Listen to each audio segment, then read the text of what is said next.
Good morning बच्चों आज हम 12 पाठ पढ़ेंगे। सर्वधर्म समभाव। इस पाठ का नाम है सर्वधर्म समभाव और ये डॉक्टर कृष्ण गोपाल रस्तोगी जी के द्वारा लिखा गया है।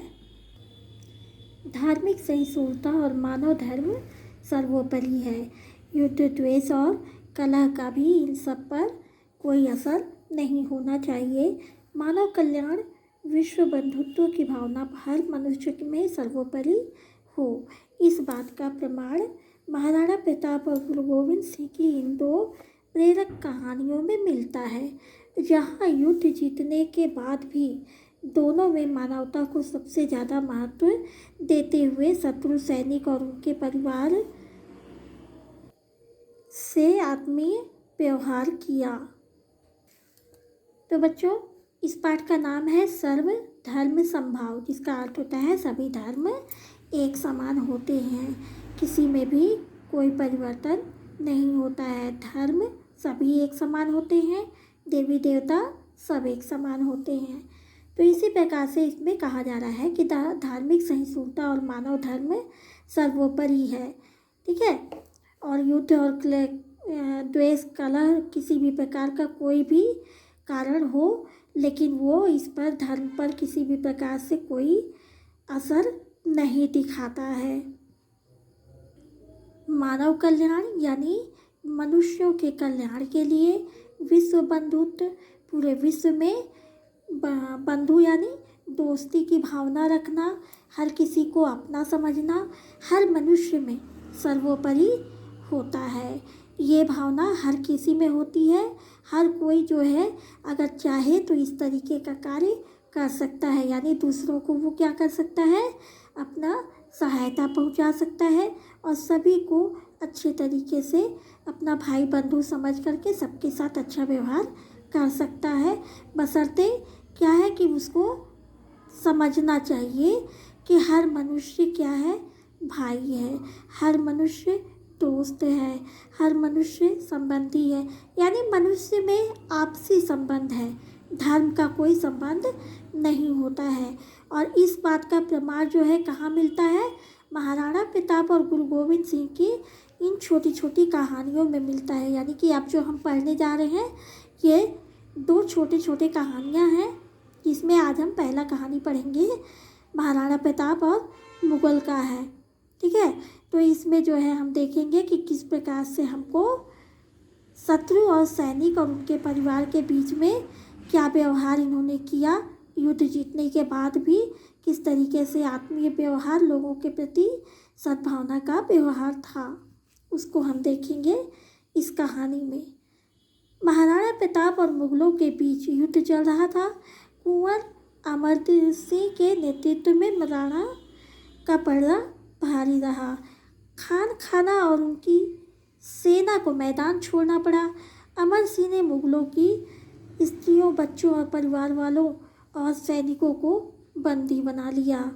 क्या होता है कि महाराणा प्रताप और मुगल सम्राट जो होता है उन लोगों के बीच में युद्ध चलता रहता है, जिसमें कुंवर अमर सिंह जो हैं वो उस युद्ध का नेतृत्व करते रहते हैं। और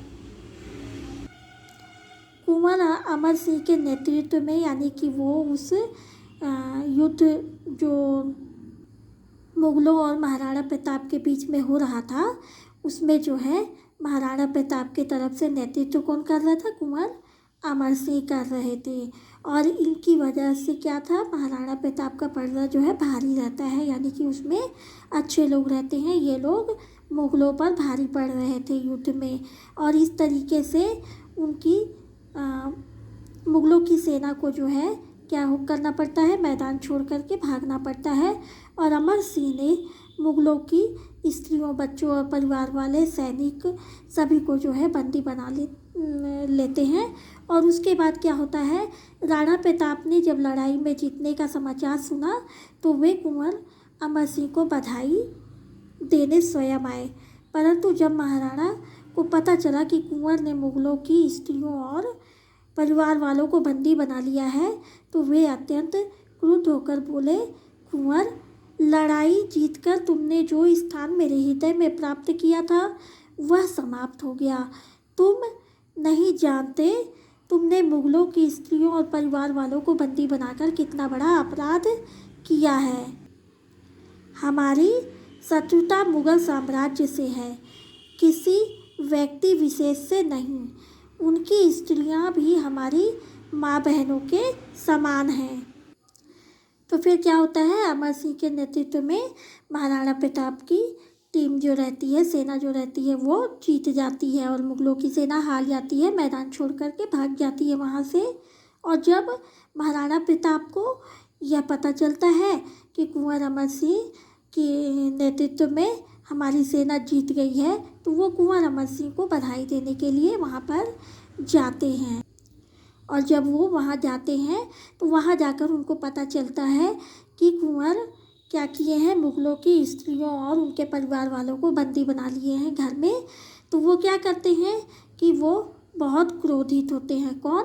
महाराणा प्रताप बहुत क्रोधित होकर के बोलते हैं, कुंवर लड़ाई तो तुमने जीत ली और जीत करके तुमने मेरे हृदय में एक अच्छा स्थान प्राप्त किया था, लेकिन वह सब समाप्त हो गया। क्यों? क्योंकि तुमने क्या किया, मुगलों की स्त्रियों और परिवार वालों को जो बंदी बना कर के ले आया, वो बहुत बड़ा अपराध है।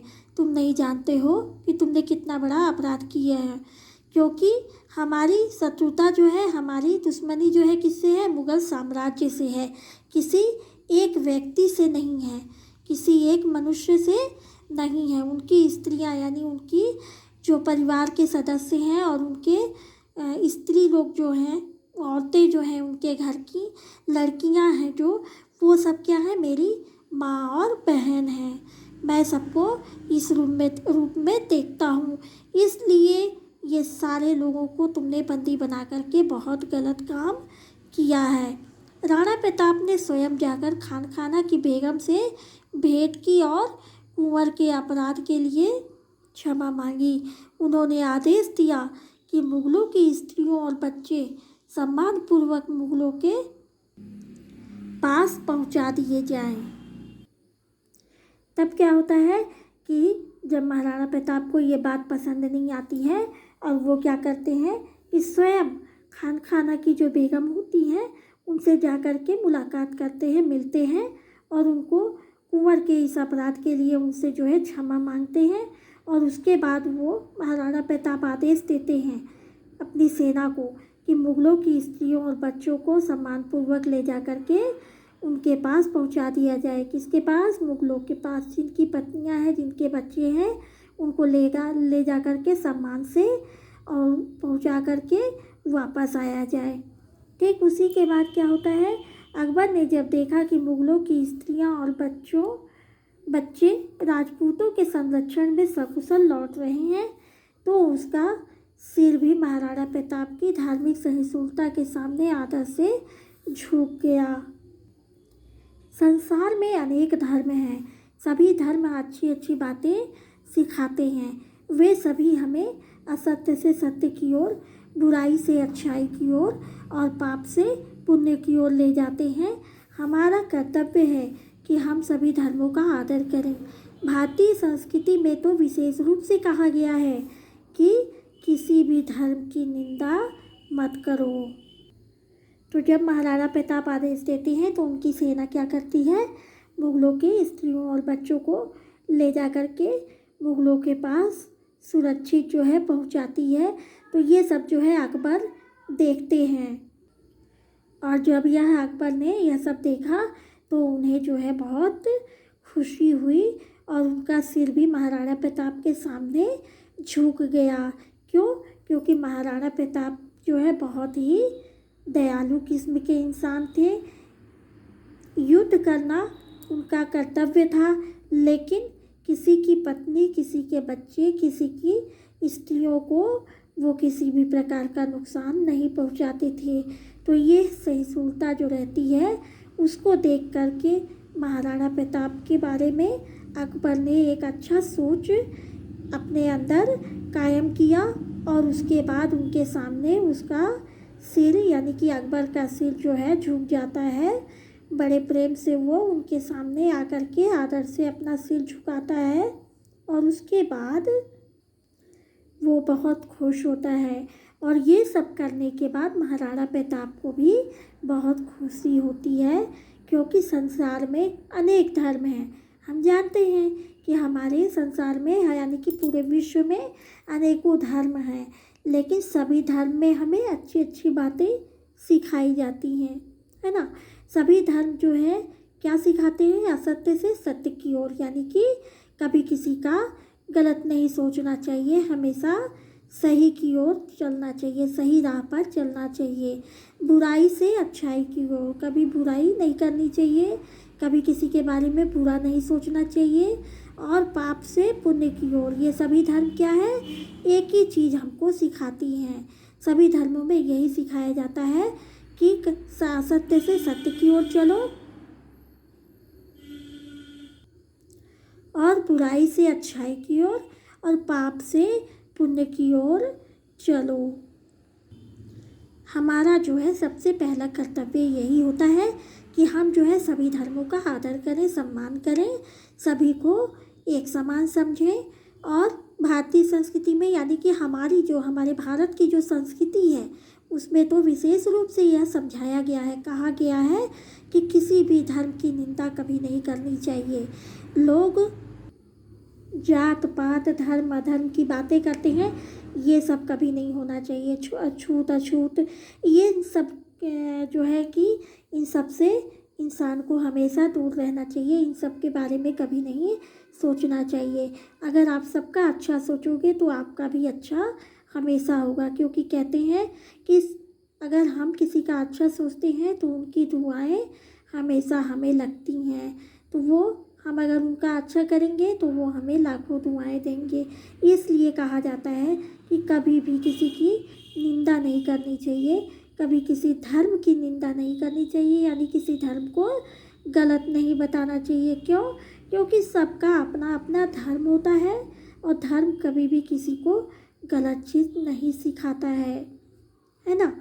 ठीक है बच्चों, तो इस तरीके से क्या होता है कि कभी भी हमें गलत राह पर नहीं चलना चाहिए, हमें किसी की बुराई नहीं करनी चाहिए और किसी भी प्रकार का कोई पाप नहीं करना चाहिए। हमेशा जो है हमको अच्छा सोचो, अच्छा करो और अच्छा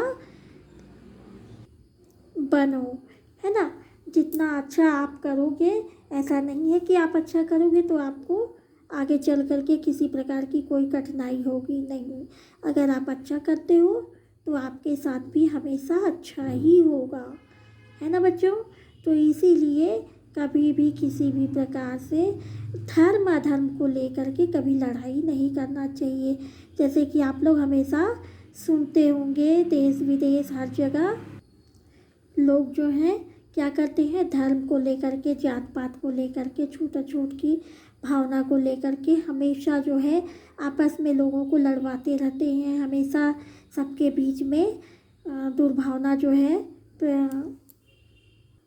बढ़ाते रहते हैं। हर किसी के अंदर जो है ऐसी भावनाओं को बढ़ाने का काम करते हैं जिससे कि लोगों के बीच में नफ़रत पैदा हो, जो कि नहीं होना चाहिए। तो इसलिए हमेशा ये करो कि सबके बीच में किसी भी प्रकार का कोई नफ़रत ना हो, सभी लोग मिलजुल करके भाईचारे के साथ रहें। ठीक है बच्चों, यहाँ पर आपकी ये कहानी ख़त्म होती है। दूसरी कहानी हम अगले वीडियो में पढ़ेंगे।